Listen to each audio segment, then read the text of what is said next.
शुक्रवार 26 जुलाई 2024। देश आज 25वां विजय दिवस मना रहा है।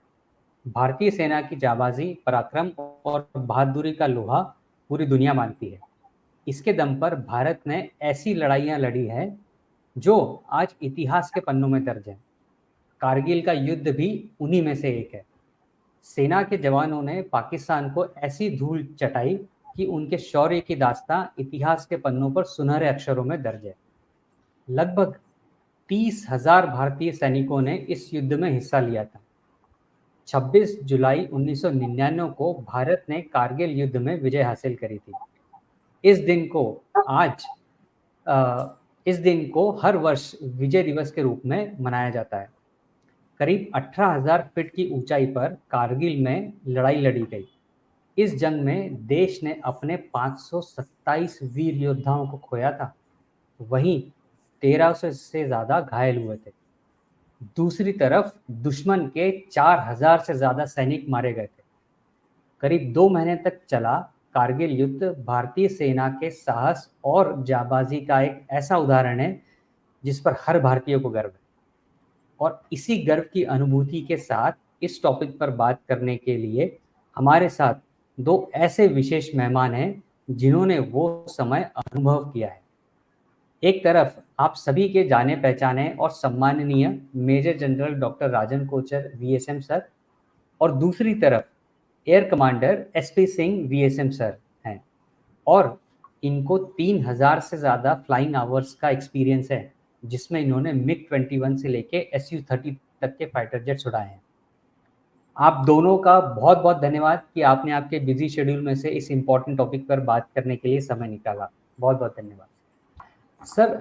राजन सर, मैं सबसे पहले आपसे ये जानना चाहूँगा कि हमें ये कब पता पड़ा कि पाकिस्तान आर्मी ने हमारी चेक पोस्ट और पोजीशंस को कारगिल रीजन में कैप्चर किया है, और पाकिस्तान का एक्चुअली में इसके पीछे का थॉट प्रोसेस क्या था। अगर मैं इसी क्वेश्चन के कंटिन्यूशन में एक और बात अगर आपसे पूछूं कि क्या पाकिस्तान आर्मी ने ये एक्सपेक्ट किया था कि इंडियन आर्मी इस तरह से रिटेलिएट करेगी जो उन्हें सरप्राइज कर देगी, या फिर वो ये सोच रहे थे कि जो उन्होंने कैप्चर किया है उसको वो हमेशा अपने कंट्रोल में रखेंगे। राहुल, सबसे पहले आज के दिन मैं श्रद्धांजलि देना चाहता हूँ हमारे ब्रेव हार्ट्स को। 500 527 जो 527 हमारे ब्रेव हार्ट्स हैं जो इस लड़ाई में शहीद हुए थे। और जी भारतीय फौज काफी आगे निकल गई है कारगिल के बाद, और हमने काफी अपनी मॉडर्नाइजेशन अपनी फौज की, बिकॉज उस टाइम पे जो भी कमियां थी हमको नजर आई थी, हम उसको हमने दुरुस्त कर लिया। अब आपका क्वेश्चन स्ट्रेट अवे लेते हैं कि कब हमको पता चला। ये बहुत ही इंटरेस्टिंग एक हिस्ट्री का पन्ना है, मिलिट्री हिस्ट्री का पन्ना मैं बोलूंगा कि ये जो मूवमेंट हुआ पाकिस्तान का, ये हुआ अप्रैल 1999 में। ओके। और जो जनरल मुशर्रफ की किताब है उसमें भी ये दर्ज है, और जो भी बाकी जो भी किताबें आई हैं जनरल वीपी मलिक की भी, जिसमें ये बताया गया है कि अप्रैल 1999 में पाकिस्तान ने हरकत करी। और उस टाइम पे जो पाकिस्तान ने इसको एडमिट नहीं किया, बिकॉज पाकिस्तान शुरू से ये बोलता आया कि मुजाहिदीन आए, जी और ये पाकिस्तान रेगुलर आर्मी के सैनिक नहीं है। ये तो बाद में खुलासा हुआ कि नॉर्दर्न लाइट इन्फेंट्री के जवान आए थे यहाँ पे, और स्पेशल ऑपरेशन ग्रुप, एक पाकिस्तान का स्पेशल फोर्सेस का एक ग्रुप है, वो इनके साथ भी इन्फिल्ट्रेशन में शामिल था। और हमको तकरीबन 1 महीने के बाद 3 मई को जो हमको पता चला इसके बारे में, और वो कुछ गड्ढेरिये थे, जैसे हम उनको अंग्रेजी में शेपर्ड बोलते हैं, जो अपने जी। चरवाहे जो माउंटेन में आप देखते हैं कि अपनी इस शीप को लेके जाते हैं और मॉर्निंग में अपनी कैटल ले जाते हैं और उसको लेके वापस आते हैं। वो पहली बार इन लोगों ने देखा। और ओके। कुछ बीएसएफ जो वहां पे तैनात थे, कुछ पोस्ट था बीएसएफ का, उसने पहली बार ये मूवमेंट को फौज को बताया 3 मई को, कि इस तरीके का इंट्रूजन हमको देखने को मिला है। फिर 5 मई को ओके। क्या होता है कि एक पेट्रोल भेजा जाता एक पेट्रोल भेजा जाता है 5 मई को, पता लगाने के लिए ये कहाँ से, ये स्ट्रेंथ क्या है इन लोगों की, और ये कौन है, इनकी आइडेंटिटी क्या है। हम्म। तो ये जो पेट्रोल है, हम्म। ये थर्ड पंजाब का था। बटालिक सेक्टर की बात हो रही है। ओके। और अभी हम अपना मैप, ओके। आप खोल सकते हैं अपना मैप, तो हम उसमें स्पेसिफिकली हम अच्छी तरीके से बता सकें। अब पहला मैप है, अगर आप अपना पॉइंटर लेके जाए कारगिल के ईस्ट में, अगर आप लेके जाए, तो जो ये एरिया है बटालिक का, नेक्स्ट स्लाइड पे आ जाइए, वो ज्यादा आपको क्लियर एक क्लैरिटी देगा। नेक्स्ट। हाँ, ये जो बटालिक का एरिया आप देख रहे हैं, और ये लाइन ऑफ कंट्रोल आप देख रहे हैं, जुबार देख रहे हैं आप, चोर बाटला का एरिया देख रहे हैं, तो ये जो पहली जो इन्फिल्ट्रेशन जो लोगों को पता चला, वो ये चोर बाटला के एरिया में। आप जरा इस पे अपना जरा अपना पॉइंटर लेके जाइए। चोर बाटला का जो एरिया है, आपका पॉइंटर अच्छा नहीं आ रहा है, ओके, डजंट मैटर। तो ये मैप में साफ आपको दिखाई दे रहा है कि आपका जो, नहीं वापस है, चोर बाटला का जो एरिया है, वो वहां से हमने पहली बार इन्फिल्ट्रेशन को हमने देखा। फिर बाद में क्या होता है कि जब ये इंफॉर्मेशन आती है, तो जो वहां पे जो ब्रिगेड थी, 70 ब्रिगेड, वो जो उसका जो ब्रिगेड कमांडर था, ब्रिगेडियर सुरेंद्र सिंह, वो उसको खबर मिलती है, वो अपने डिफ कमांडर को बताता है। 3 डिफ के अंडर ये एरिया था, और वो डिफ कमांडर अपने कोर कमांडर को बताता है, जो जनरल कृष्ण पाल थे, और आर्मी कमांडर थे जल खन्ना। तो ये डाउन द चेन सारी इंफॉर्मेशन पहुंची, और फिर इनको बताया गया कि आप बाकी एरियाज में भी देखिए और अपने पेट्रोल्स भेजिए। जैसे कि आपने देखा कि आपके सामने जुबार आपको दिखाई देता है, वो एक रेंज है, उसमें हाइट्स है काफी। आपको काक्सर दिखाई देता है, और आपको मशको वैली, और आप द्रास के जो एरिया के आगे जाएंगे, नेक्स्ट स्लाइड पे आई। हाँ, तो ये area of pockets of intrusion अगर आपको दिखाई दे रहा है कि ये बटालिक एरिया में हुई, काकसार एरिया में हुई, नॉर्थ ऑफ द्रास और मशको वैली का जो ये एरिया है, जहां पे आपको टाइगर हिल और .4875 की जो लड़ाइयां, हम इसके बारे में जिक्र करेंगे, ये सारे एरियाज में हमने इन्फिल्ट्रेशन देखी। Next slide. तो जब हमने ये इन्फिल्ट्रेशन देखी इस एरिया में, आप देख सकते हैं ये जो रेड एरोज हमको दिखा रही है कि कहां कहां से दुश्मन इसको कैसे कैसे दुश्मन लाइन ऑफ कंट्रोल के उस तरफ जहां पे आप बी देख सकते हैं, वो इनका बेस था, जहां से ये इन्फिल्ट्रेशन अंदर आई हमारे।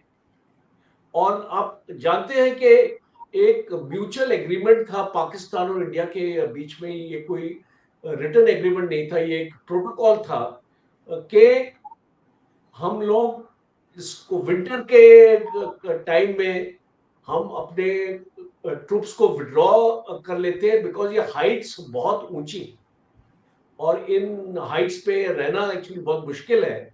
आपने खुद ही बताया 18,000 फीट के करीब, 16,000 के ये फीचर्स हैं सारे।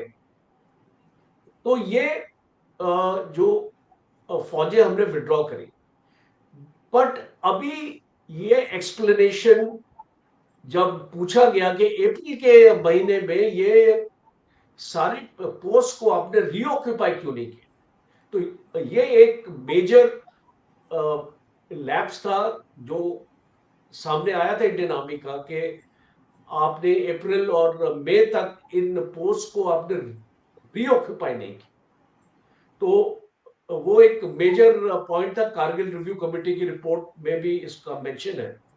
तो जब ये 4 जाट का पेट्रोल इस बटालिक सेक्टर में भेजा गया, जिसमें कैप्टन सौरभ कालिया थे इसमें, और ये पेट्रोल वापस नहीं आया और ये मिसिंग हो गया। ये 5 मई की वारदात है। और इसके बाद हमने देखा कि लेफ्टिनेंट अमित भारद्वाज का पेट्रोल आगे निकला ढूंढने के लिए।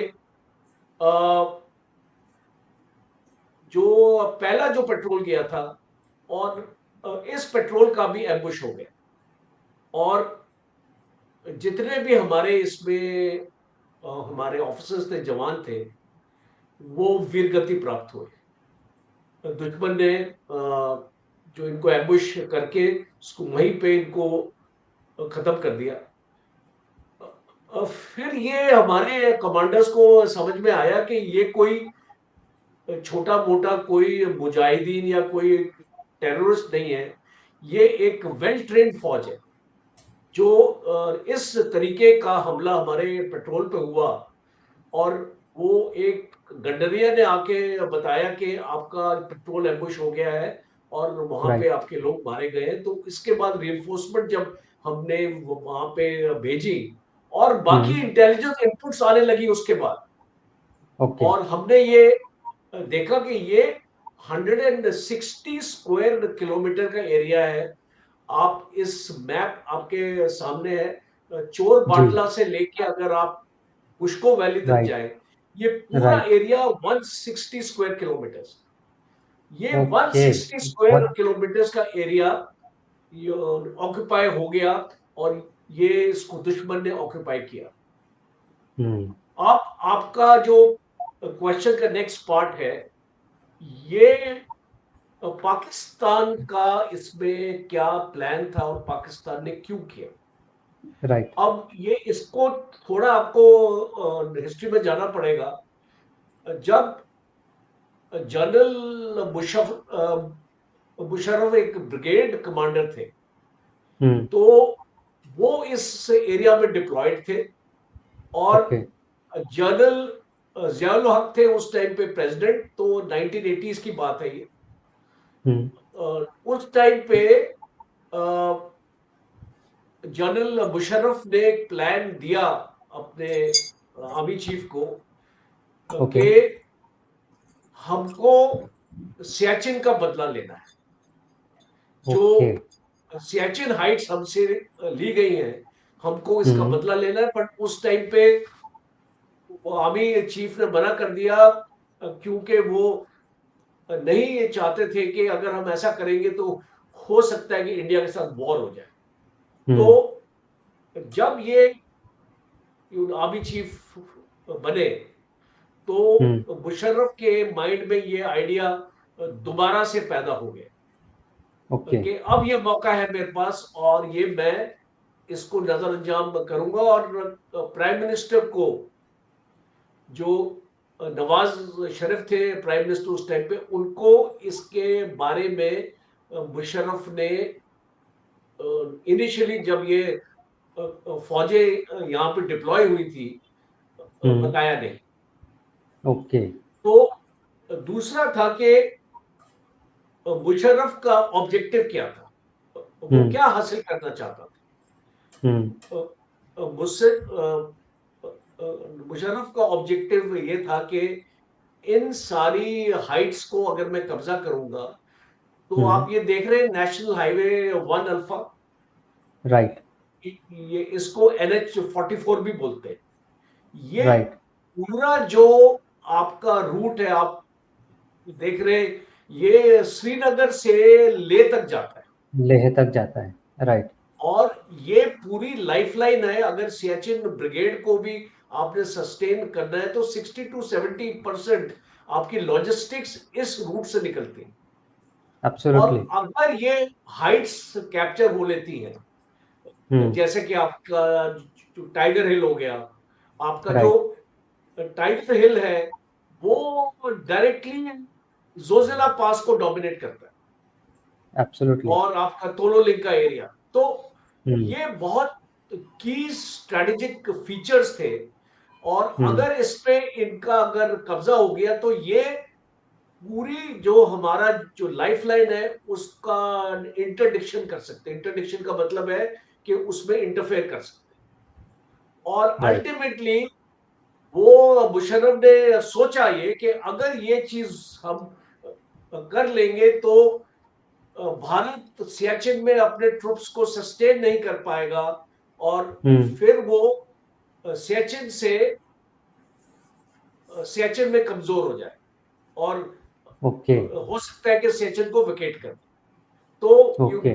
ओवरऑल प्लान पाकिस्तान का ये था। ओके। तो सर ये आपने बड़ा अच्छी डिटेल बताई कि इसके पीछे की पाकिस्तान की थॉट प्रोसेस क्या थी। ये शायद बहुत लोगों को नहीं पता होगी क्योंकि ऑलमोस्ट 25 साल इस बात को हो गए। अब जो दूसरा जो एक पॉइंट था जो मैंने आपसे पूछा कि जिस तरह से इंडियन आर्मी ने रिटेलिएट किया, उनको आंसर किया, क्या वाकई में पाकिस्तान के आर्मी के जो लोग वहां पर थे उन्होंने ये एक्सपेक्ट किया था, या फिर वो ये एकदम अश्योर थे कि हम लोग तो यहाँ पर आके बैठ गए हैं, तो अब यहाँ से हम लोग जा ही नहीं सकते क्योंकि हम हाइट पर हैं।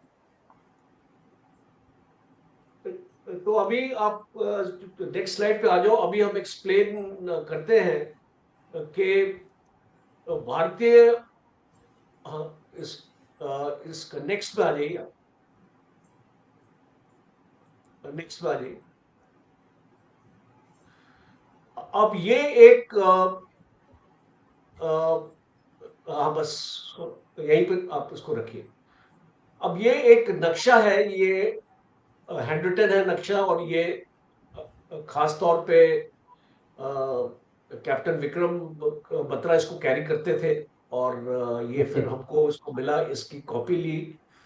अब आप इसको, ये पूरा वॉर जोन है कारगिल का। आप देख सकते हैं कि आपके ईस्ट में बटालिक है, राइट। आपके वेस्ट में 0.4875 है।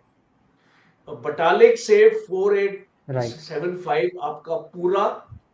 और ये जो स्कार्दू दिखाई दे रहा है आपको अपने नॉर्थ में नक्शे के, ये पाकिस्तान हम्म। का कम्युनिकेशन सेंटर है, जहां पे पाकिस्तान की पूरी आर्टिलरी डिप्लॉयड है। और जो भी ओके। आर्टिलरी फायर आपने देखा, जो कारगिल पे हमारा जो एमिनिशन डंप हमारा जो नष्ट हुआ था, वो हम्म। स्कार्दू से आया था। और उसको मूव फॉरवर्ड हुई थी आर्टिलरी वहां से, बिकॉज रेंज होती है फील्ड आर्टिलरी की अराउंड 30 किलोमीटर। हम्म। तो LOC के आसपास इसको डिप्लॉय थे इनके गन एरियाज।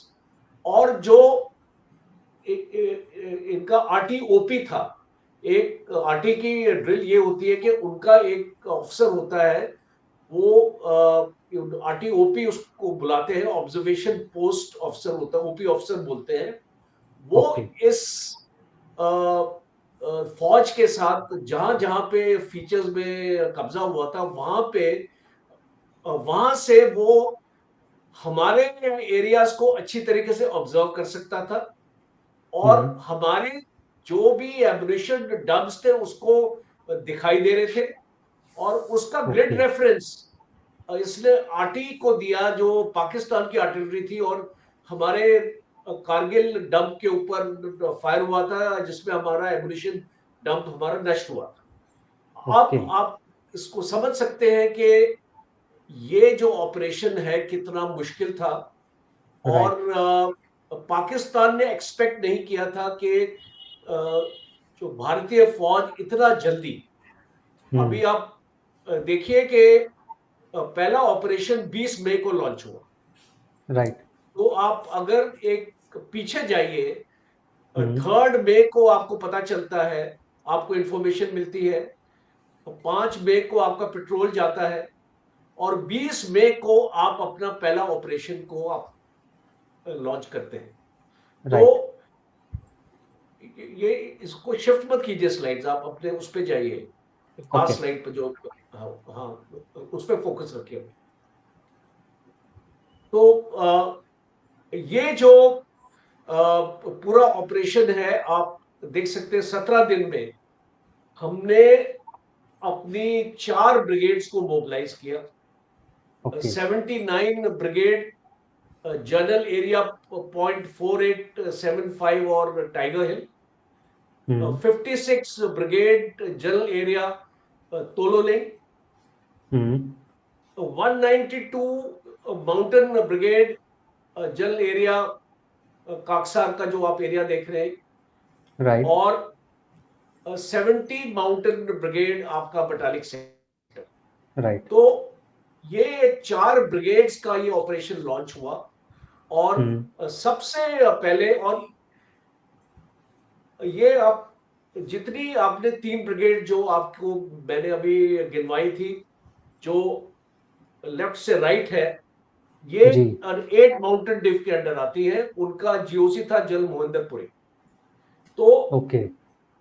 अब सबसे पहला ऑपरेशन इनको ये लगा कि सबसे स्ट्रेटेजिक फीचर था आपका तोलोलिंग, हम्म। और तोलोलिंग पे सबसे पहला अटैक हुआ, और ये .4590 का अटैक था। और ओके। तोलोलिंग के अटैक में 56 माउंटेन ब्रिगेड को टास्क दिया गया, ओके। और ब्रिगेडियर अमरनाथ औल इसके ब्रिगेड कमांडर थे, हम्म। और 8 सिख और 1 नागा को टास्क दिया गया, और 18 ग्रेनेडियर्स। अब मैं खास तौर पे 18 ग्रेनेडियर्स का नाम यहां पे ले रहा हूं, राइट। बिकॉज 18 ग्रेनेडियर्स के जो वीर सैनिक थे, राइट। उनको टास्क दिया गया था टोलोलिंग टॉप को कैप्चर करने। राइट। अब ये दुश्मन एक्सपेक्ट नहीं कर रहा था कि ये अटैक साउथ की तरफ से आए, हम्म। क्योंकि जो साउथ का जो डायरेक्शन है ये सबसे मुश्किल थी। ऑलमोस्ट 80 डिग्रीज का ग्रेडियंट था। और अगर मैं ओके। आपको एक माउंटेन दिखाऊं, टाइगर हिल, आप इसको पीछे जाइए, आपकी टाइगर हिल की, हाँ, अब आप इसको देख सकते हैं। अब ये जी। आप इसकी देखिए कि इस फीचर के ऊपर चढ़ना हम्म। कितना मुश्किल एब्सोल्युटली। है। 16,000 फीट हाइट एब्सोल्युटली। वहां तक आती है, और हम्म। इसका पूरा रॉकी, ये हम्म। बिल्कुल पत्थर की तरह है, इसमें आपको कोई वेजिटेशन नहीं है। आपका राइट। जो आपके ट्रुप्स अगर इसके ऊपर से अटैक करेंगे, आप देख सकते हैं कि उनको कोई कवर नहीं मिलेगा, कोई एब्सोल्युटली। कैमोफ्लेज कंसीलमेंट नहीं मिलेगी, और इस एब्सोल्युटली। टाइप का अटैक होगा तो इतना मुश्किल है। और इसीलिए ये जो अटैक था, जो पहला अटैक हुआ, ये 13 जम्मू एंड कश्मीर इस राइफल्स का, अगर आप टाइगर हिल की बात करेंगे, तो 13 जम्मू एंड कश्मीर राइफल्स ने अटैक किया, जिसमें कैप्टन विक्रम बत्रा ने इस अटैक को लीड किया। ओके। ओके, अभी हम वापस आ जाते। तो बेसिकली हर एक पॉइंट पे अटैक्स लॉन्च होने स्टार्ट हो गए। अभी मैं डिटेल में नहीं जाना चाहता कि कहाँ कहाँ पे जी। क्या क्या फॉर्मेशन ने अटैक किया था। आपको मैंने राइट। एक तोलो लेक के एग्जांपल दिया, आपको मैंने टाइगर हिल के एग्जांपल दिया। ये राइट। फीचर्स को सबसे पहले हमने एड्रेस किया। तोलो लिंग हो गया, टाइगर हिल हो गया। फिर टाइगर हिल के कैप्चर के बाद 0.4875 का कैप्चर। फिर अगर हम ईस्ट में चले जाते हैं तो यू यू कालूबार, ये जो बटालिक राइट। के अगर आपका आगे का एरिया देखें तो आपका राइट। कालूबार जो आपका जो टॉप और यहाँ पे अटैक्स आपके लॉन्च हुए। तो आप इसको समझ सकते हैं कि ये पूरा जुबार और कालूबार रिज है जो हमारे इसको मैप के ईस्ट में आपको दिखाई दे रहा है, राइट। बटालिक राइट। के ऊपर। हाँ, ये इसको एक पूरे सिनर्जाइज के साथ, जिसमें इंडियन एयरफोर्स भी ने इसका हिस्सा लिया। राइट। वो आपको एयर कमांडर साहब बताएंगे। तो राइट। पाकिस्तान ने एक्सपेक्ट नहीं किया कि 17 दिन में उनके एब्सोल्युटली। ऊपर ये अटैक आ जाएगा। तो एब्सोल्युटली। एक इंपॉर्टेंट चीज मैं यहां पे ये हाईलाइट करना चाहता हूं कि भारतीय फौज ने बेशक सरप्राइज हो गई थी, बट भारतीय फौज का जो एक्शन था वो राइट। इतना फास्ट हुआ कि पाकिस्तान को उसको पता ही नहीं चला कि उनके ऊपर अटैक्स लॉन्च होने शुरू हो गए। और खास तौर पे मैं इस बार आपकी बफोर्स गन का मेंशन करना चाहूंगा यहाँ राइट। पे। Before I conclude, I must salute the you men of the regiment of artillery, because ये अटैक लॉन्च होने से पहले हर एक फीचर के ऊपर एयरफोर्स की स्ट्राइक्स हुई है और राइट। आर्टिलरी फायर हुआ है। और बफोर्स गन्स ने उनको डायरेक्ट फायरिंग रोल में भी हमने उसको फायर किया है।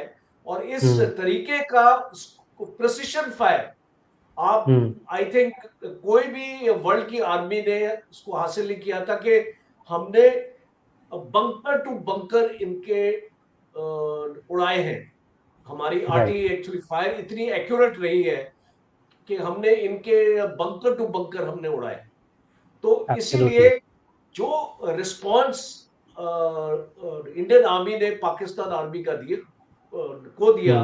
तो उनके जो होश उड़ गए थे इसमें।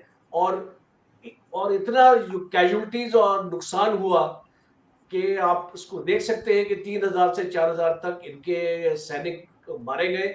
और शर्म राइट। की बात है कि इन लोगों ने उनकी डेड बॉडीज तक उसको क्लेम करने के लिए, उनको आइडेंटिफाई करने के लिए मना कर दिया। बिकॉज अगर वो करते तो उनका वो झूठ सामने हो जाता कि उनकी फौज ने ही आके भारत के अंदर ये अटैक को अंजाम दिया। Rahul. Absolutely sir, very very rightly said. और जब आप सारी चीज़ें बता रहे थे, believe me, I was getting goose bump. So it was absolutely a proud moment.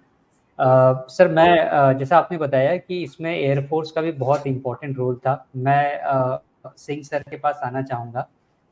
Sir, इसके अंदर मैं आपसे ये पूछना चाहूँगा कि एट व्हाट पॉइंट, कब हमें ऐसा लगा कि अब एयरफोर्स का यूज़ इसमें करना चाहिए, और किस तरह के एयरक्राफ्ट हम लोगों ने इसमें यूज़ किए इस ऑपरेशंस में, जो ऑपरेशन सफ़ेद सागर था।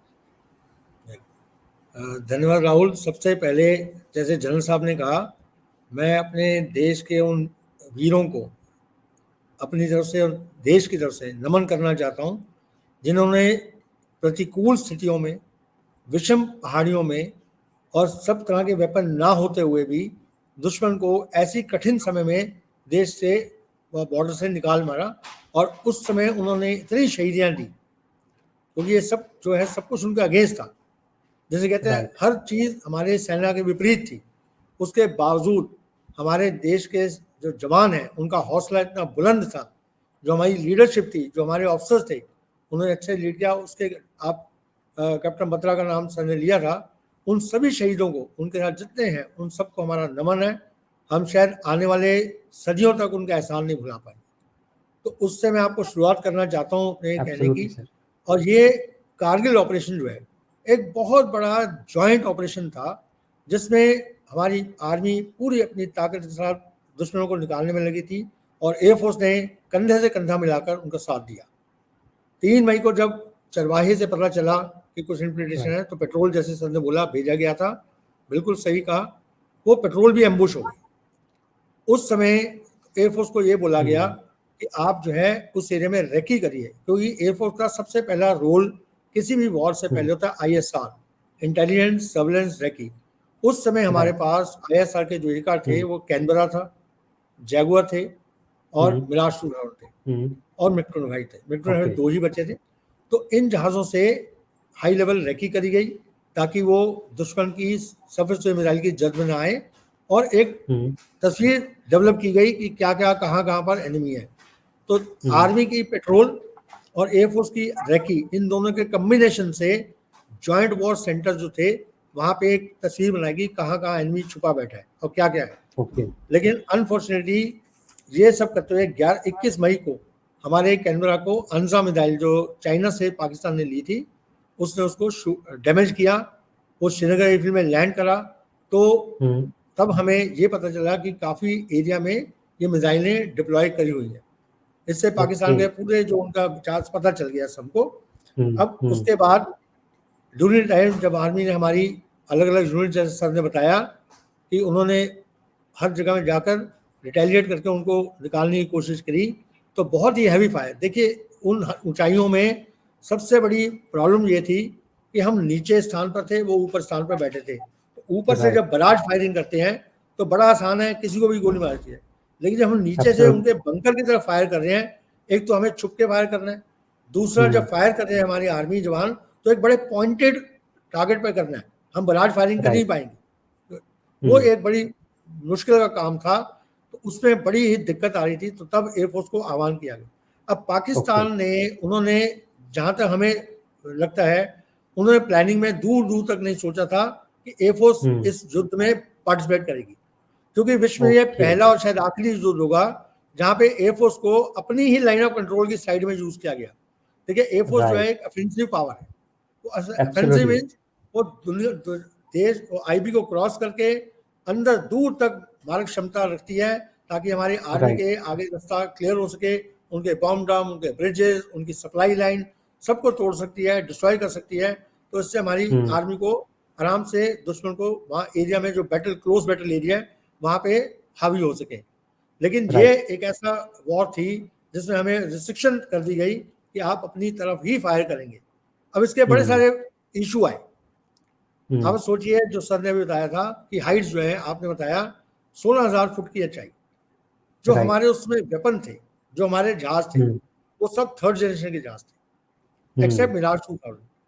जो वहां पे हमारे वेपन थे वो सब आयरन बॉम्ब थे। आयरन बॉम्ब होता है अनगाइडेड बॉम्ब, और उन सब के जो बैलिस्टिक थे, बैलिस्टिक में जैसे बॉम्ब गिराया जाएगा वो एक बैलिस्टिक फॉलो करेगा एयर डेंसिटी के अगेंस्ट, और स्पीड के कारण एक दूरी पर जाके गिरेगा। उनकी एक्यूरेसी थी 30 से 50 मीटर, इतनी दूर गिरते थे अगर एक्यूरेट। और उनका बैलिस्टिक जो है वो एक पर्टिकुलर हाइट तक था, जैसे 3,000 फुट तक या 4,000 फुट, उतनी ऊंचाई था सी लेवल से। अब हमें 16,000 फुट पर यही बम गिराने थे। उसकी प्रॉब्लम क्या आती है कि जो हम पहले साइट रख के बम गिराते हैं, अब उससे काफी दूर जाके गिरेगा, लेकिन कितनी दूर गिरेगा ये कैलकुलेशन नहीं की गई थी। बराबर। तो रात भर बैठ के हमने उसी समय मैथमेटिकल कैलकुलेशन किए गए और एक तरीके से बनाया गया कि कहाँ जाके कैसे बम गिरेंगे। दूसरी चीज हुई, हमें वहां पर ये पता था स्टिंगर मिसाइल लगे हुए हैं, लेकिन उसमें जो हमारी हिल फ्लाइंग, जो वैली फ्लाइंग की ट्रेनिंग थी, वो डाइव अटैक की थी। सारे वेपन हमारे, रॉकेट, गन्स, बॉम्ब, सब डाइव अटैक के थे। तो इनिशियल जो फायरिंग की गई, जब हमें 26 मई को ऑर्डर दिया गया कि एयर पावर को अब इंडक्ट करेंगे, तो उसमें MiG-21, MiG-27, MiG-23, जैगुआर, ये सब एक आध जो एयर टू ग्राउंड फायरिंग में सक्षम थे, उनको लगाया गया। और उसमें उसी समय जब डाई फायरिंग करी गई तो कंटिन्यूअस एक के बाद एक आके अटैक किए गए, जिससे एनिमी को सरप्राइज हो और डिस्ट्रक्शन हुई। लेकिन अनफॉर्चुनेटली 26 मई को हमने इंडक्शन किया और 27 मई को ही हमारे उस समय फ्लाइट लेफ्टिनेंट नचिकेता अपने मिग-29 एयरक्राफ्ट में उनको एक मिसाइल हिट हुई डाई में। डाई में क्या होता है, आप काफी नीचे आते हैं तो आप जो है से करीब 3000 फुट की ऊंचाई से फेंकते हैं, और ये जो स्ट्रिंगर मिसाइल है, अंजा मिसाइल्स हैं, ये इनकी जो रेंज है हाइट में करीब 10,000 फुट तक जाती है। तो आप उसकी जद में आ गए, उसकी रेंज में आ गए, तो आपका खतरा उतना बढ़ गया, तो उसमें chances of getting hit are high. उसके चलते नचिकेता के जहाज को हिट हुआ और उनको वहां पे इजेक्ट करना पड़ा, और जैसे ही वो इजेक्ट करके नीचे गिरे, वो इलाका अनफॉर्चुनेटली उनके कंट्रोल में था, उन्होंने, उनकी सेना ने नचिकेता को अपने कब्जे में ले लिया। अब नॉर्मल जब फ्लाइंग होती है तो किसी पायलट जो इजेक्ट करता है, दूसरे पायलट उसके ऊपर ऑर्बिट करते हैं, कोई भी जो हवा में दूसरा पायलट होता है ऑर्बिट करता है, ताकि रडार को उसकी लोकेशन पता चले और हेलीकॉप्टर को भेजा जा सके पायलट को उठा के मेडिकल के लिए आने के लिए, रिकवरी के लिए। तो उसमें दूसरी पीछे उनके जो स्क्वाड्रन आई थी मिग-29 की 17 स्क्वाड्रन, उनके flight commander late squadron Ahuja वो उस फ्लाइट में थे। उन्होंने नचिकेता की पोजीशन को आइडेंटिफाई करने के लिए वहां ऑर्बिट किया। अब ऑर्बिट करते हुए उस समय यही गलती हुई कि ऊंचाई जो थी कम थी, और फिर से वो भी मिसाइल की जद में आ गए और मिसाइल हिट हुई, तो उनका भी एयरक्राफ्ट क्रैश हो गया और वो वीर गति को प्राप्त हो गए। अगले दिन फाइटर फ्लाइंग जद थोड़ी कम की गई। अगले दिन एक हेलीकॉप्टर मी-17 वो भी इन मिसाइलों द्वारा क्षतिग्रस्त हो गए, जिसमें 4 जो लोग थे, 2 पायलट और 2 हमारे वीर सैनिक, वो सभी शहीद हो गए। जैसे ये हुआ तो उस समय एक ऑपरेशनल पॉज लिया गया, क्योंकि अब तक ये समझ आ गया कि बहुत सारी स्टिंगर मिसाइल हैं, आंजा मिसाइल हैं, और हम डाइव अटैक नहीं कर सकते, लेकिन फिर भी हमें अपनी पोजीशन को डिस्ट्रॉय करना है, तो अपनी आर्मी के लिए सपोर्ट करनी है। तो हमें बोला गया लेवल फ्लाइंग। अब आप सोचिए 16,000 फुट पे हम एनिमी बैठा है, उससे करीब 10,000 फुट ऊपर हमें जाके फायर करना है, क्योंकि 10,000 फुट उसकी मिसाइल की रेंज है जो ऊपर जाएगी। तो हम 30,000 फुट की ऊंचाई से लेवल फ्लाइंग करके उस पर अटैक सभी जहाज कर रहे थे। और जो मैंने आपको बताया था बैलिस्टिक, वो बैलिस्टिक मालूम ही नहीं थे। जी जी। अब एक्यूरेसी कैसी आएगी? तो हमने पेयर में फायरिंग शुरू कि 2-2 एयरक्राफ्ट जाएंगे, एक एयरक्राफ्ट कैलकुलेटेड वेपन से फायर करेगा, दूसरा देखेगा, अगर कितना एरर आया है वो अगली शॉट में उसको करेक्ट करेंगे। तो इस तरह से 2-3 दिन फायरिंग की गई, और उस फायरिंग के लिए फिर हमारी एक्यूरेसी बढ़ी। इससे 3 चीजें देखिए बड़ी मुश्किल थी एयर पावर एम्प्लॉयमेंट में। एक, एलओसी की अपनी साइड फायर करना है, दूसरा हमें लेवल फ्लाइंग से करना है, तीसरा हमारे पास प्रिसीजन वेपन नहीं थे। जो नीचे हमारी जो आर्मी की यूनिट्स हैं, ये सबसे बड़ी इंपॉर्टेंट पॉइंट है जो समझना जरूरी है कि एयर पावर में क्यों इश्यू आते। उस समय हमारी आर्मी ऊपर चढ़ने की कोशिश कर जाए, हमारे जवान, हमारी जो यूनिट्स, और दुश्मन ऊपर बैठा है कुछ डिस्टेंस पर। अगर हम फायरिंग एक्यूरेसी नहीं है, जो मैंने आपको बताया कि कम हो गई बिकॉज ऑफ हाइट से फायर करने से, तो बॉम्ब अगर थोड़ा सा भी लेफ्ट या राइट गिरा टारगेट के जहां एनिमी बैठा है, तो सारे पत्थर जो टूटेंगे, शिकाएं टूटेंगे, सारी गिरकर हमारे अपनी आर्मी के ऊपर आएंगी, अपने आर्मी के ऊपर ही आएगी, के लिए फायर करने में उनका नुकसान कर बैठेंगे। तो ये बहुत बड़ी मुश्किल थी, जिसको पार पाने के लिए बहुत सारी कैलकुलेशंस की गई, प्रैक्टिस की गई। While the war is on, इसे बोलते हैं ऑन जॉब। तो जब तक वॉर चल रही है, साथ साथ प्रैक्टिस हो रही है, और उसको लेके 2-2 पायलट जाके प्रैक्टिस करके फिर हमने तीसरे दिन से एक्यूरेसी आई। अब ये जो फायरिंग थी, ये जैसे जैसे आर्मी के जॉइंट हमारे जो एओसी जेएंड के होते हैं, air officer commanding Jammu and Kashmir area, वो आर्मी के साथ, आर्मी कमांड के साथ जॉइंट ऑपरेशन के होते हैं। तो वो सारे टारगेट की इंफॉर्मेशन वो सब आना। तो जो मेन ऑपरेशन किए गए एयरफोर्स द्वारा वो थे ISR, जो मैंने बोला सर्वेलेंस है कि जरूरी था। दूसरा था एयर अटैक। उस एयर अटैक के बाद उस क्या डैमेज हुई उसका एक एयरक्राफ्ट फ्लाई करता है, वो पिक्चर लेता है, उसको बोलते हैं BDA, बैटल डैमेज असेसमेंट। उससे पता चलता है कितनी डैमेज हुई, कितनी रह गई, और उसको कितना और करना है, कितनी एक्यूरेसी थी, वो सब असेसमेंट। तो ये दिन रात 24/7 काम चलता रहा। उसके साथ साथ आपको अपने जो फाइटर जा रहे हैं उनको प्रोटेक्शन देनी है, क्योंकि पाकिस्तान के F-16 वो बिल्कुल LOC के साथ उड़ रहे थे। हमारे कुछ एयरक्राफ्ट मिराजेस हैं, मिग-29 हैं, उनको उनके रडार पर आर्डुलर वार्निंग होता है, रेडियो वार्निंग रिसीवर, जिस पे टुंग टिंग टिंग करके आवाज आती है, जो जब आपके रडार आपको कोई कैच करता है। तो F-16 के रडार का जो आपको लॉक कर रहा है मिसाइल, उसकी वार्निंग आती थी। तो हमें टर्न करना ओके पड़ता है। ओके। तो ये आप सोचिए, हम अटैक के लिए आ रहे हैं, उधर से एफसीसी वार्निंग आ रही है, हम क्रॉस नहीं कर सकते, ना हमारी एयर डिफेंस कर सकते, फिर भी उसमें उसी माहौल में हमें फायर भी करना है, और ये भी ध्यान रखना है कि हमारी सेना को नुकसान पड़े बल्कि एनिमी का हो। ये सब चीज़ों के चलते अलग अलग अटैक किए गए। तो तीसरे दिन चौथे दिन से अटैक सफल होने शुरू हुए, और उसके बाद काफ़ी जगह बड़े अच्छे जॉइंट ऑपरेशन हुए, और दोनों मिलके आर्मी की आर्टिलरी और एयरफोर्स ने काफ़ी डिस्ट्रक्शन करी, और हमारे जो इन्फेंट्री यूनिट हैं, हमारे महान योद्धा जाके उस विषम पृथ्वी में कर पाए। अब इससे एक जो चीज़ आती है मिराज की, मैं बड़ा इंपॉर्टेंट पॉइंट बताने वाला हूँ। जैसे मैंने बोला, प्रिसिशन गाइडेड वेपन हमारे पास नहीं था उस समय। मिराज स्क्वाड्रन के पास और जैगुआर स्क्वाड्रन के पास लिटनिंग पॉड आए थे, जो लेजर गाइडेड बॉम्ब है, वो लेजर फायर करते हैं, फिर उस लेजर पे बॉम्ब छोड़ते हैं, तो उससे उसकी एक्यूरेसी 3 से 10 मीटर हो जाती है, जो बड़ी अच्छी एक्यूरेसी जो हमें चाहिए थी। अब उसके लिए जैगुआर उस हाइट पर उड़ नहीं सकते, क्योंकि वो लो लेवल स्ट्राइक एयरक्राफ्ट है, उस हाइट पर उनके पास रिजर्व ऑफ पावर नहीं है, उनके पास इतनी पावर नहीं थी कि उस जाए। तो सिर्फ एक मिराज ऐसा जहाज था जो बचा था, और मिराज के हमें उस समय जो पेवे सीरीज के गाइडेड बॉम्ब है वो अमेरिका से मिले थे, और इसराइल का लिटनिंग पॉड, उसके ट्रायल चल रहे थे, अभी हमारे सक्सेसफुल नहीं हुए थे, उसमें बड़े सारे इश्यूज थे, लेकिन हमारे पायलट्स ने दिन रात मेहनत करके आदमपुर में प्रैक्टिस करके वो सब करा, आदमपुर के साउथ में हिल्स में प्रैक्टिस करके, और उसके बाद आके जो मेन हमारे टारगेट थे, एक मंतो धालो जनरल साहब बता पाएंगे, एक बहुत बड़ा लॉजिस्टिक वेपन कैंप था जिससे सप्लाई हो रही थी सब एरियाज को। तो उस मंतो धालो पे पहले उस समय सिर्फ आयरन बॉम्ब ही ड्रॉप किए गए मिराज ने, और उन्होंने 24 250 kg के बॉम्ब, मतलब 6 टन वेपन एक साथ फायर किए, और उसके कारण मंतो धालो ध्वस्त हो गया, और ये पूरी उनकी सप्लाई चेन टूट गई, और उसके बाद थोड़ा हमें रिलीफ हुआ। लेकिन ये उसके बाद जो मेन मुश्किलें आई, वो जैसे सर ने बताया, तोलोलिंग और टाइगर हिल, ये बहुत ही दुर्गम पहाड़ियाँ थी जिन पे पूरा डोमिनेंस था, और हाईवे को डोमिनेट कर रहे थे। उसको खत्म करने के लिए फाइनली एयरफोर्स ने 24 जून को पहला एलजीबी एयरफोर्स ने फायर किया, जो टाइगर हिल पर फायर किया गया था, और उसका वीडियो आज भी बड़ा फेमस है, और बड़ा एक्यूरेट फायर किया। और ये हमारी अच्छी, जैसे बोल सकते हैं, एयरफोर्स के जो हमारे कमांडर थे, जो हमारी गवर्नमेंट थी उस समय, उनकी बड़ी अच्छी सोच थी, प्लानिंग थी, कि हमने एंटिसिपेशन में पीजीएम्स एक्वायर करने शुरू कर दिए थे 97 में, और 99 तक आते आते हम कुछ हद तक उन पर सफलता पा चुके।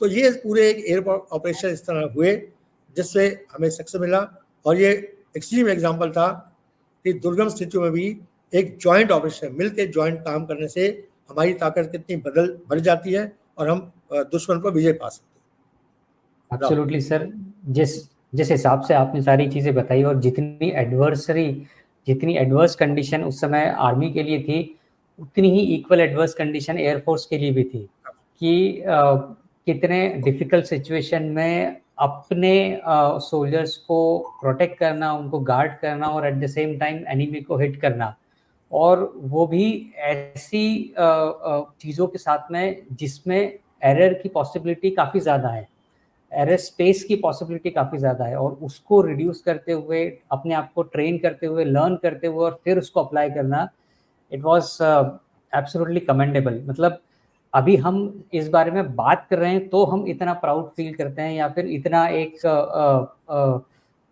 स्ट्रॉन्ग फीलिंग आती है। तो जिन लोगों ने उस समय इसमें पार्टिसिपेट किया, जिन लोगों ने इस समय एक्टिव इन्वॉल्वमेंट रहा, उनके लिए तो वाकई में एक हेड्स ऑफ वाली बात रही। और जिन लोगों की प्लानिंग के थ्रू, एग्जीक्यूशन के थ्रू ये सारी चीज़ें हुई, फिर वो आर्मी में हो, एयरफोर्स में हो, it was absolutely wonderful. Sir, Rajan sir, मैं एक बार फिर से आपके पास आऊँगा और ये पूछूंगा कि इस पूरे एक्शन के दौरान 4 परमवीर चक्र और करीब करीब 11 महावीर चक्र जो हैं वो अवार्ड किए गए। सो थोड़ा सा अगर आप जो 4 परमवीर चक्र इशू किए गए, अवार्ड किए गए, उनके बारे में अगर आप कुछ थोड़ा सा बता पाएँ। सबसे पहले हम बात करेंगे कैप्टन विक्रम बत्रा की, और मैं इसमें एक चीज, अभी उनका जो काम था, उसके जो उनका जो एक्शन था जिसके लिए अवार्ड मिला है, उससे एक मैं आपको अलग चीज, एक चीज आपको बताना चाहूंगा कि फौज की जो लीडरशिप है और खासतौर पे जूनियर लीडरशिप है, ये ऐसे मौकों में टेस्ट होती है कि आपकी फौज में कितनी कोहेसिवनेस है, एक जवान जेसी और ऑफिसर्स के बीच में क्या रिश्ता है, राइट, ये कोई सिविलियन इसको समझ नहीं पा सकता। बिकॉज जिस एब्सोल्युटली, तरीके का आपका ब्रदरहुड होता है और आप एक दूसरे के लिए जान निछावर करते हैं, वो जज्बा शायद आपको कहीं और नहीं मिलेगा। भारतीय फौज में एक बहुत एक अच्छा नमूना हमने इस लड़ाई में देखा। और इस लड़ाई में जहां पे सीनियर लीडरशिप नाकाम रही शुरुआत में, राइट, वही जो जूनियर लीडरशिप ने आपको करके दिखाया, वो हर एक देशवासी का जो सीना है वो आज गर्व से चौड़ा होता है। और कैप्टन विक्रम बत्रा को टास्क दिया गया, 13 जम्मू एंड कश्मीर राइफल्स के थे ये, और इनको टास्क दिया गया, वो एक कंपनी थी 0.5140 के ऊपर। तो इस कंपनी को अटैक करने के लिए 3 तरफ से अटैक हुआ, इसका हुआ। और जो साउथ वाला जो अटैक था, जो सबसे मुश्किल था, जैसे मैंने आपको बताया कि दुश्मन के सामने आप चढ़ रहे हैं और आपके पास पत्थर, और आपको ठोक ठोक के आपको पहाड़ को चढ़ना है। तो हम्म, विक्रम बत्रा ने सिंगल हैंडेडली 4 पाकिस्तानी सोल्जर को मारा। और ओके, जो उनकी टीम है, 4 संगढ़ को क्लियर किया। संगर एक गन पोजीशन टाइप होता है जो एक टेम्पररी आपका डिफेंस लेते हैं, वो ओके, उसको नष्ट किया। और इनके साथ कैप्टन जामवाल भी थे। और एक हैंड टू हैंड फाइटिंग में, ओके, अब आप देखिए कि एयरफोर्स ने अपना काम कर दिया। राइट, अब जब आप अपने ऑब्जेक्टिव के पास अपना जा रहे हैं, तो आपको उस ऑब्जेक्टिव को हासिल करना है। बिकॉज अभी भी वहां पे दुश्मन है, पूरी हम्म, तरीके से खत्म नहीं हुआ है दुश्मन। तो हम्म, आपने उसका संगठ टू संगठ, बंकर टू बंकर, आपने हर एक बंकर को क्लियर करना है। और हम्म, उसके लिए ये हैंड टू हैंड फाइटिंग होती है। आप अपना ग्रेनेड अपना लॉन्च करते हैं, आपके पास कार्बाइन होती है, आपके पास शॉर्ट रेंज वेपन होता है, आपके पास राइफल होती है, आपके पास रॉकेट लॉन्चर्स होते हैं। तो आपके पास इस टाइप के आपके एक इन्फेंट्री बटालियन में, बटालियन सपोर्ट वेपन हम बोलते हैं, आपके पास इस टाइप के होते हैं। 80 है, आपके पास 81 mm मोटर होता है। तो डिफरेंट टाइप्स ऑफ आपके पास जो एक इन्फेंट्री या बटालियन के पास जो वेपन होते हैं वो इस्तेमाल होते हैं चढ़ाई। तो इसमें 0.5140 को खत्म किया, और जो उसको हासिल किया, फिर आप देख रहे हैं कि झंडा, आपकी जो फोटो भी है कि जिसमें वो अपना भारत का झंडा इसमें लहराते हैं। तो इस राइट, एक्शन के लिए उनको परमवीर चक्र मिला। अब राइट, कहानी यहाँ पे खत्म नहीं होती है। बिकॉज जब ये अपना जो ऑब्जेक्टिव हासिल हुआ, तो दूसरा ऑब्जेक्टिव दिया गया 0.4875। अब ओके, 0.4875 आपने, मैंने आपको मैप दिखाया था, जी, ये जी, इसको है आपका टाइगर हिल का जो लेफ्ट वाला फीचर था। अब 0.4875 के आर्मी चीफ ने विक्रम बत्रा को शाबाशी दी।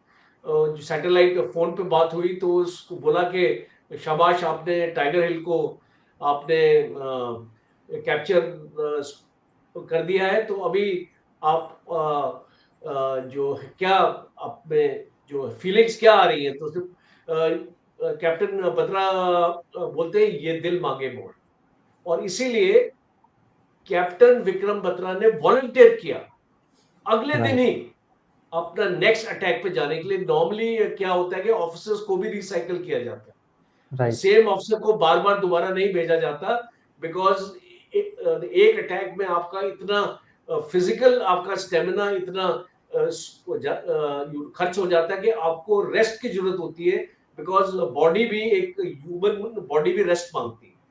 राइट, बट विक्रम बत्रा ने इसको परवाह नहीं की, और इसी अटैक में वो अपने एक साथी सोल्जर को बचाते हुए, उनको गन शॉट्स इंजरी हुई और वो मारे गए। और इसी अटैक में राइफलमैन संजय कुमार, जो राइट, आज सूबेदार है, ये हुँ, अटैक में वो एक लीडिंग स्काउट थे, और ओके, इस अटैक को लीड किया, और 3 पाकिस्तानी सोल्जर को मारा और अपने आप, और खुद इंजर हो चुके थे, फिर भी सेकंड बंकर में अटैक किया, और अपनी जो इनके पास यूनिवर्सल मशीन गन थी उसके साथ इस बंकर को नष्ट किया और कैप्चर किया। तो राइफलमैन संजय कुमार, जो सेम पलटन के थे, 13 जैकरेफ, वो भी परमवीर चक्र उनको मिला, और वो आज भी हमारे बीच हैं। तो राइट, तो हमने उनको सुना भी है, कई बार राइट, फंक्शन में मैं उनसे मिला भी हूँ। अगला जो था वो राइट, बात आती है आपकी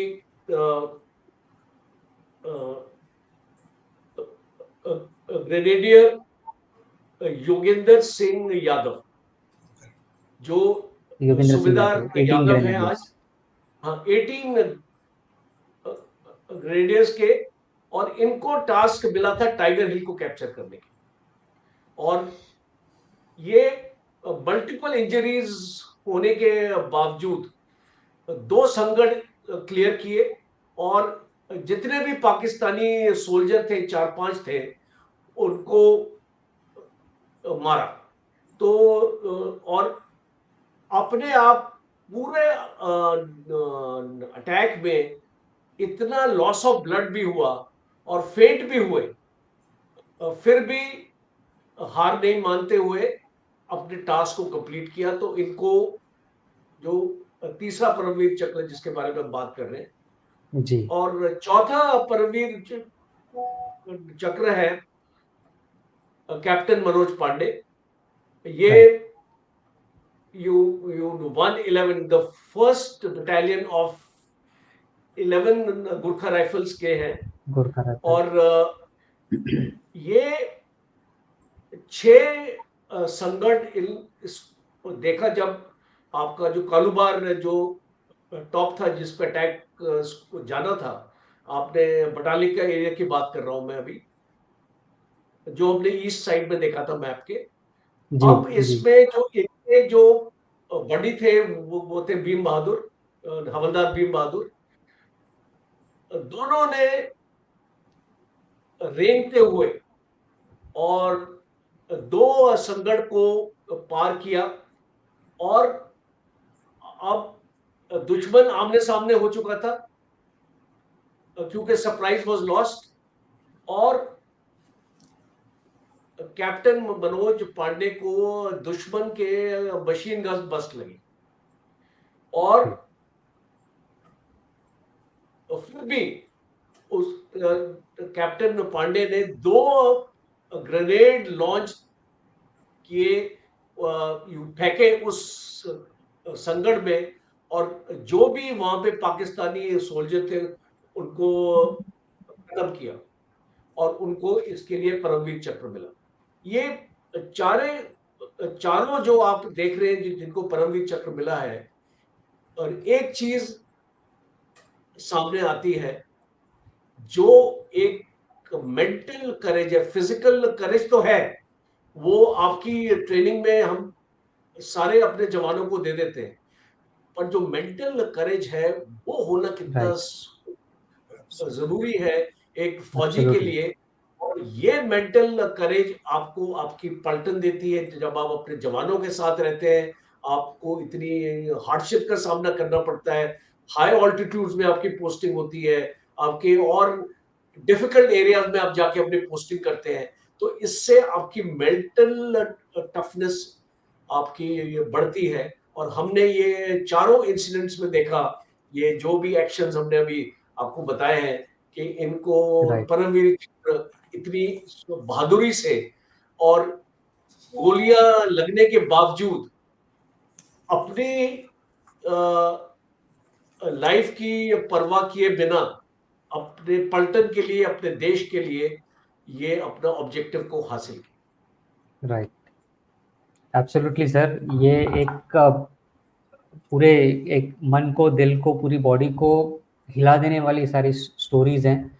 और जब हम इन स्टोरीज को सुनते हैं तो हम इतने थ्रिल हो जाते हैं, तो जब एक्चुअली में उन्होंने ये चीज़ें फेस करी होगी तो कितना उनका प्रेजेंस ऑफ माइंड, फिर उनकी फिजिकल फिटनेस, मेंटल टफनेस, ये कितनी चीज़ें इंपॉर्टेंट रही होंगी।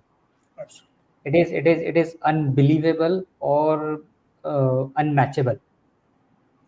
सर, मैं एक क्वेश्चन आप दोनों से पूछना चाहूँगा। जो उस समय एक गवर्नमेंट का स्टांस था कि हम एलओसी क्रॉस नहीं करेंगे, तो मैं आप दोनों से ही पूछना चाहूँगा कि अगर हम उस समय एलओसी क्रॉस करते तो क्या आज जितनी हम इश्यूज, प्रॉब्लम्स उस रीजन में देखते हैं, क्या वो आज हम उसके सॉल्यूशन की तरफ मतलब जा चुके होते या वो सारी चीज़ें नहीं होती? देखिए, मैं एयर कॉमोडोर साहब भी बताएंगे इसके बारे में। मैं संक्षेप में यही बताना चाहूंगा कि आपके ऊपर यूनाइटेड स्टेट्स का प्रेशर था और यूनाइटेड स्टेट्स ने आपको कैटेगोरिकली बोला था कि आपने लाइन ऑफ कंट्रोल क्रॉस नहीं करना। तो ओके। एक तो प्रेशर था हमको यूनाइटेड स्टेट से, दूसरा हम्म। यूनाइटेड स्टेट से हमको सारी जो सैटेलाइट इमेजेस हमको मिल रही थी, ये जहां जहां डिप्लॉयमेंट्स थी, जहां लॉजिस्टिक एरियाज थे, हमारी फौज के पास उस टाइम पे क्षमता कहाँ थी ये सारी चीजों की। तो जो हम पूरी मदद यूनाइटेड स्टेट से ले रहे थे। और जब यूनाइटेड स्टेट्स को भी क्लियर हो गया कि ये पाकिस्तान आर्मी है, हम्म। पहले तो यूनाइटेड स्टेट्स ने हमारा साथ ही नहीं दिया। पर जब राइट। उनको पता चला कि ये तो पाकिस्तान आर्मी के सोल्जर्स है, ये तो मुजाहिदीन नहीं है, तो फिर हम्म। पाकिस्तान आर्मी ने ये यूनाइटेड स्टेट्स ने पाकिस्तान को वार्न किया और ओके। उसको बोला कि आप अपने जो फोर्सेस को बोलो विड्रॉ करें। ओके। और आप जानते हैं कि इसको यूनाइटेड स्टेट्स का प्रेशर पड़ा पाकिस्तान के ऊपर, और यूनाइटेड स्टेट्स ने इंडिया के ऊपर प्रेशर किया कि आप लाइन ऑफ कंट्रोल नहीं क्रॉस करें। बिकॉज अगर हम लाइन ऑफ कंट्रोल क्रॉस कर ओके। जाते तो एक इंडिया पाकिस्तान वॉर आपकी शुरू हो जाती। तो वो ओके। यूनाइटेड स्टेट्स नहीं चाहता था। भारत भी कुछ हद तक नहीं चाहता था कि ये एक इसको लंबा खिंच जाए। 50 दिन की लड़ाई हम्म। थी ये, इतनी छोटी राइट। लड़ाई नहीं थी एब्सोल्युटली। ये Kargil war. It was a right. 50-day war, and some hmm. people say it's a conflict. Actually, I would say it's hmm. a war. दो, अगर आप एब्सोल्युटली। डेफिनेशन देखें तो ये कॉन्फ्लिक्ट की डेफिनेशन में आता है। बट जिस राइट। तरीके से एयरफोर्स ने और आर्मी ने जो मिलके काम किया, it was like a war like situation. और एब्सोल्युटली। कैपेबिलिटी देखिए, आप बोल रहे हैं कि हम पीओके में चले जाते हैं, पीओके को कैप्चर कर, आपके पास कैपेबिलिटी कहाँ थी? आप हम्म। आपको यो एयर कमांडर एसपी सिंह ने बताया कि किस तरीके से आपके पास उस टाइप के वेपन्स भी नहीं थे, आपके पास राइट। उस टाइप का एमुनिशन नहीं था, मिसाइल्स नहीं थे, और आपके हम्म। आ ही रहे थे उस टाइम पे। और हम्म। इसराइल का मैं इसको यहाँ पे जिक्र अपना करना चाहता हूं कि जिस टाइप की मदद आपको इसराइल ने की कारगिल में, भारत उसको कभी नहीं भूल सकता है। Absolutely. Hats off to our friends of the country of Israel कि जो इसराइल ने हमारी जो मदद करी वो हम अभी तक उस चीज को याद करते हैं। Absolutely. Sir, do you have anything else to add in this point? Otherwise, I will ask further question. नहीं, I think General Saab has covered almost everything. The Okay. very clearly he has brought out the issues कि जो Right. देखिए USA का control था. मैं एक दो चीज़ें इसमें जोड़ना चाहता हूँ. पहली बात Sure. कि कभी भी एयर पावर अगर एलओसी या आईबी क्रॉस करती है तो उसकी एस्केलेशन बहुत तेज होती है. देखिए अगर आर्मी यूनिट्स दो आपस में एक बॉर्डर छोटे एरिया में होता है, उनकी मैक्सिमम 50 किलोमीटर 100 किलोमीटर एरिया में स्कर्मिश होगी, वो एक दूसरे के ज़्यादा जो जाएंगे 2-4 किलोमीटर जा पाएंगे, 10 किलोमीटर जा पाएंगे, अंदर इंकर्शन होगी, वो इंकर्शन में गिना जाता है. वहाँ से वॉर शुरू नहीं होती, हाई लेवल वॉर नहीं, उसको कंट्रोल किया जा सकता है. लेकिन जब एयरफोर्स क्रॉस करती है तो एयरफोर्स की उसकी क्षमता है वो अंदर दूर तक जाके मार करने की है. आप उनके जो नेशनल लीडरशिप है, जो सेंटर ऑफ ग्रेविटी है, आप वहां तक डायरेक्ट फायर कर सकते हैं जाके. तो ये एक बहुत बड़ा चुनौती होती है किसी देश के लिए. उसका जो डर होता है एस्केलेशन का, बहुत बड़ी तेजी से एस्केलेट कर सकती है वो. तो ये एक रीजन था जिससे उन्होंने हमें बोला था कि एलओसी के इस तरफ रहना है. That is one reason. Second, जो जनरल साहब ने बताया कि उस समय हमारे पास उस तरह के वेपन नहीं थे. मैंने पहले भी आपको बताया, हम तो प्रिसिजन गाइडेड मिशन तो अभी आए थे, हम तो उसमें सेट भी नहीं हुए थे, ना उसके ट्रायल्स हुए थे, ना उसके हमें जो पॉड थे उसके बारे में कुछ. इजराइलीज हमारे साथ ट्रायल करा रहे थे हमें, तो अभी हम पूरी तरह से सक्षम नहीं थे. तो पीओके के अंदर जाना करना तो बहुत दूर की बात है, क्योंकि हमारे पास ना उतने वेपन्स थे, ना इतनी स्टोरेज थी वेपन की, ना उस तरह के उतने एयरक्राफ्ट थे. सब कुछ टर्न ओवर हो रहा था. तो ये एक रीजन था जिसके कारण हम ज़्यादा दूर तक वॉर को नहीं खेल सकते और नुकसान दोनों का होता. तीसरी बड़ी इंपॉर्टेंट बात जो यूएस को सबसे बड़ा डर सता रहा था, मैं वो बताता हूँ. आपको मालूम है उस समय जस्ट अबाउट हम न्यूक्लियर डिक्लेयर हुए थे. राइट. तो ये जो है न्यूक्लियर डिक्लेरेशन जो है, ये एक बहुत बड़ा खतरा था इस एरिया में. बिकॉज चाइना ऑलरेडी न्यूक्लियर था, हिंदुस्तान न्यूक्लियर की तरफ बढ़ चुका था, और पाकिस्तान भी अपना पूरा चाइना की तरफ से लाके जो भी और प्रोलिफरेशन करके उसकी तरफ बढ़ रहा था. तो आज देखिए तीनों देश न्यूक्लियर केपेबल है. तो यहाँ की जो अगर वॉर कभी होती है इस तरह की, तो बहुत बड़ी वॉर में तब्दील हो जाएगी और नुकसान बहुत हो सकता है. हमको सबको हिरोशिमा नागासाकी याद करें, जिसमें से 10 किलोटन का एक वेपन गिराया गया था और सदियां उसके गुजर गई उसको ठीक करते करते. नुकसान जो होता है, आज जो वेपन्स हैं मेगाटन के वेपन्स हैं. आप सोचिए कितना पूरे पूरे देश राइट ऑफ हो जाएंगे. तो ये जो हम उस समय न्यूक्लियर हुए थे, उसके कारण क्या था, अभी न्यूक्लियर सिस्टम स्टेबलाइज हुए थे, तो कुछ भी अनटूवर्ड हो सकता था. एक बहुत बड़ा जो फियर था ये यूएसए को था, इसलिए उनकी इंटरवेंस थी, और इसलिए उन्होंने आर्म ट्विस्ट किया पाकिस्तान को, नवाज शरीफ को, कि पीछे लेकर आने के लिए मुशर्रफ को किया गया, और हमें गाइड किया गया आप लोग बस इससे आगे क्रॉस नहीं करेंगे, और इनको एविक्शन. तो ये हर तरफ से इंटरनेशनल प्रेशर थे जो हुए. बाकी इसराइल का, जैसे जनरल सर ने बताया, अगर इसराइल हमारा साथ देता तो शायद हम इतना भी नहीं कर पाते. ये बात हमें हमेशा याद रखनी पड़ेगी. हम उसके आभारी हैं इस बात के, there is no doubt about it. Absolutely sir. और ये चीज़ बड़ी प्रोमिनेंटली पब्लिक डोमेन में भी है कि इजराइल ने जिस तरीके से भारत की हेल्प करी, फिर वो जो आपने बताया प्रिसिशन गाइडेड, उसे अगर आम शब्दों में कहें तो वो लेज़र गाइडेड बम शायद वो होते हैं, राइट. तो उसमें देने में, और फिर जो आपने भी उसको बड़ा बखूबी एक्सप्लेन किया कि ट्रेनिंग के दौरान ही उसको यूज़ करना, तो वो भी एक बड़ी इंपॉर्टेंट चीज़ थी. सर एक आखिरी सवाल आप दोनों से मैं पूछना चाहूँगा कि इस पूरे इंसिडेंट के बाद में हमारी क्या लर्निंग रही, और उसको हम लोगों ने आगे फर्दर कैसे इम्प्लीमेंट किया? देखिए इसके ऊपर तो काफी चर्चा हो चुकी है, और इसके ऊपर डॉक्यूमेंट्स भी हैं. बट मोटा मोटा मैं आपको बताऊंगा. इस लड़ाई के बाद एक ऑर्गेनाइजेशन रेस की गई जिसका नाम था डिफेंस इंटेलिजेंस एजेंसी, DIA. अब बिकॉज हमने ये देखा कि हमारी जो इंटेलिजेंस कमजोर थी, तो हमने उसको बेहतर करने के लिए हमने DIA बनाई, और एक और ऑर्गेनाइजेशन क्रिएट हुई जिसका नाम था NTRO, national technical research organisation. ये टेक्निकल रिसर्च करता है, जैसे कि साइबर के क्षेत्र में और आपकी जो कम्युनिकेशन के क्षेत्र में, और जो भी आप कम्युनिकेशन के थ्रू इंफॉर्मेशन हासिल कर सकते हैं, इसमें सैटेलाइट्स का भी रोल आ जाता है। तो ये एक NTRO का भी गठन किया गया, जो जिसको हेड एक्चुअली कर रहे थे एक IPS ऑफिसर और एक इंडियन आर्मी ऑफिसर थे जो इसकी नंबर 2 पोजीशन पे थे। तो ये एक आर्मी एयरफोर्स की ऑर्गेनाइजेशन आप सोच सकते हैं, और इसमें और टेक्निकल लोग इसमें शामिल थे। तो ये 2 मेजर चेंजेस हुई हैं। और तीसरा है कि फिर कारगिल कमेटी रिपोर्ट के बाद आपकी शिकेटकर कमेटी आई, जिसने इसको ये बताया कि आपका मैन पावर किस तरीके से हम कहाँ से कम कर सकते हैं, हमको फौज में कौन से एरियाज में मॉडर्नाइजेशन चाहिए। जैसे कि जहां जहां पे डेफिशिएंसीज थी हमारी, अब